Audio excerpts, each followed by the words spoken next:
एका बाजूला देशाला सांगितलं जातं, युद्धाची तयारी ठेवा, आर्थिक शिस्त पाळा, काटकसर करा.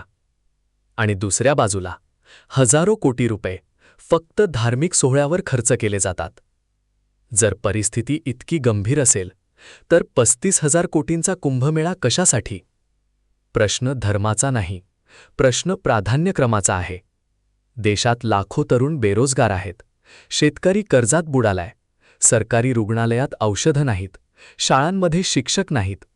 पण सरकारकडे भव्य सोहळ्यांसाठी हजारो कोटी आहेत. आणि त्याचवेळी सामान्य जनतेला नवे सल्ले दिले जात आहेत. पेट्रोल डिझेल कमी वापरा, सोने खरेदी टाळा, परदेश प्रवास कमी करा. पण प्रश्न असा आहे, देशाची अर्थव्यवस्था वाचवण्याची जबाबदारी फक्त सामान्य नागरिकांचीच आहे का? महागाई वाढतीये, नोकऱ्या कमी होत आहेत, घर चालवणं कठीण झालंय. आणि अशावेळी जनतेलाच काटकसर शिकवली जातीये. ज्यांच्याकडे आधीच कार नाही त्यांनी पेट्रोल कसं वाचवायचं? ज्यांना 2 वेळचं जेवण कठीण झालंय त्यांनी खर्च अजून किती कमी करायचा? देशभक्तीच्या नावाखाली त्याग फक्त सामान्य माणसानेच करायचा? मोठ्या उद्योगपतींना कोणते सल्ले दिले गेले?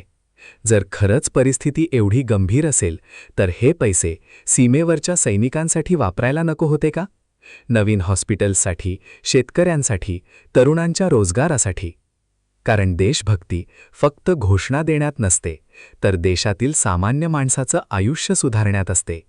देश मजबूत होतो जेव्हा जनता मजबूत असते.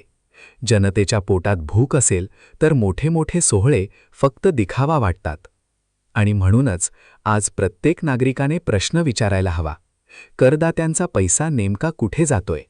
कारण लोकशाहीत प्रश्न विचारणं म्हणजे देशद्रोह नाही, तर तीच खरी देशभक्ती असते.